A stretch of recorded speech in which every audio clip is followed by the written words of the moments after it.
लिकड़हारा और अल्लाह पर भरोसा। एक वक्त की बात है, एक छोटे से गांव में काशिफ नाम का एक लिकड़हारा रहता था।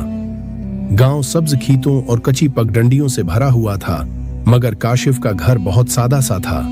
कच्ची ईंटों की दीवारें, घास फूस की छत और एक पुराना सा दरवाजा जिसकी चरचराहट सुनकर ही गांव के लोग पहचान जाते कि काशिफ घर से बाहर निकला है। काशिफ की जिंदगी आसान नहीं थी।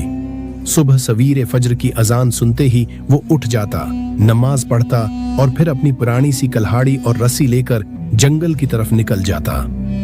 उसका रोज का काम यही था कि जंगल से लकड़ियां काटे, उन्हें गांठ में बांधे और बाजार जाकर बेचे ताकि बीवी और 2 बच्चों का पेट पाल सके।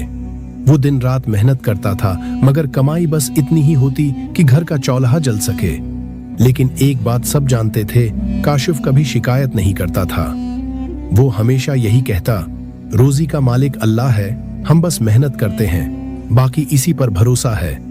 आजमाइश की शुरुआत एक दिन की बात है। काशिफ मामूल के मुताबिक जंगल में लकड़ियां काट रहा था कि अचानक आसमान पर काले बादल छा गए। तेज हवा चलने लगी और बूंदाबांदी शुरू हो गई। बारिश में भीगते हुए वो जल्दी जल्दी लकड़ियां काट रहा था कि उसकी नजर एक पुरानी गली सड़ी लकड़ी पर पड़ी। लकड़ी बज़ाहिर बेकार लग रही थी, मगर जब काशिफ ने उसे कल्हाड़ी से काटा तो अंदर से एक छोटा सा पुरानी लकड़ी का संदूक निकला। संदूक पर जंग और मिट्टी जमी हुई थी। काशिफ ने हैरत से उसे साफ किया और खोला तो इसमें से एक कपड़े की थैली बरामद हुई। जब थैली खोली तो अंदर चमकते हुए सोने के सिक्के थे। काशिफ चंद लम्हों के लिए सुन्न हो गया। इसकी जिंदगी में कभी इतनी दौलत का तसव्वुर भी नहीं आया था। वो सोचने लगा, ये अगर मैं घर ले जाऊं तो मेरे बच्चों की जिंदगी बदल जाएगी। मगर साथ ही उसके दिल में एक और ख्याल आया, ये मेरा माल नहीं, शायद किसी का खोया हुआ खजाना है। अल्लाह देख रहा है, अगर मैंने हराम में हाथ डाला तो बरकत नहीं रहेगी। अमानत लौटाने का फैसला बारिश रख चुकी थी। काशिफ लकड़ियों के साथ वो संदूक भी लेकर गांव के चौधरी के पास गया, जो गांव का मुअज़्ज़िज़ और ईमानदार शख्स था। काशिफ ने कहा, चौधरी साहब, ये मैंने जंगल में पाया है, मुझे लगता है ये किसी की अमानत है।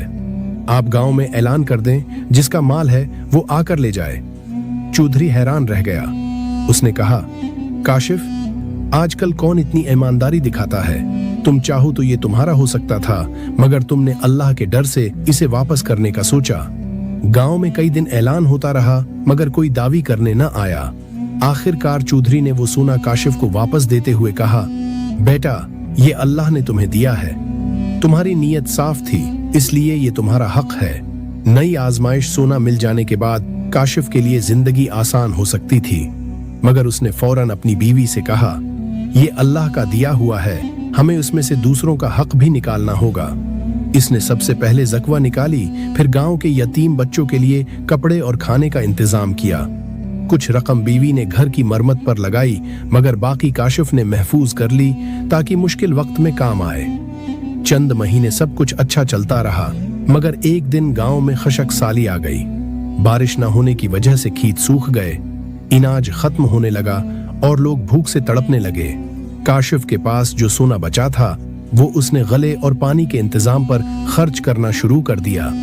गांव के लोग हैरान थे कि वो अपनी सारी जमा पूंजी दूसरों पर क्यों खर्च कर रहा है। काशिफ मुस्कुरा कर कहता, ये मेरा नहीं, अल्लाह का दिया हुआ है और उसने ही मुझे उस वक्त के लिए दिया था। अगर मैं उस वक्त मदद न करूं तो कल अल्लाह को क्या जवाब दूंगा। अल्लाह की मदद का वक्त महीनों की खशक साली के बाद गांव के लोग हिम्मत हारने लगे।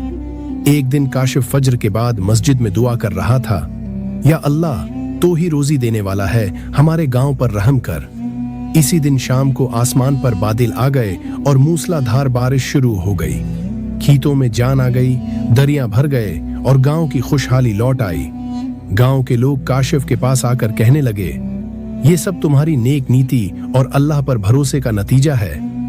काशिफ ने मुस्कुराकर जवाब दिया, नहीं भाइयों, ये सब अल्लाह का फजल है, हम बस उसके हुक्म के मुताबिक चलें, बाकी वो खुद संभाल लेता है। सबक काशिफ की कहानी ने गांव के हर शख्स को ये सिखा दिया कि हलाल रोजी, अमानतदारी और अल्लाह पर भरोसा जिंदगी में सबसे बड़ी दौलत है। अल्लाह पर भरोसा रखने वाले कभी नुकसान में नहीं रहते, चाहे हालात कितने ही अगर आपको ये ईमान अफरोज कहानी पसंद आई हो तो बुराही कर्म लाइक जरूर करें, अपनी कीमती राय कमेंट में लिखें और ऐसी मजीद कहानियों के लिए हमारे चैनल को सब्सक्राइब करना न भूलें।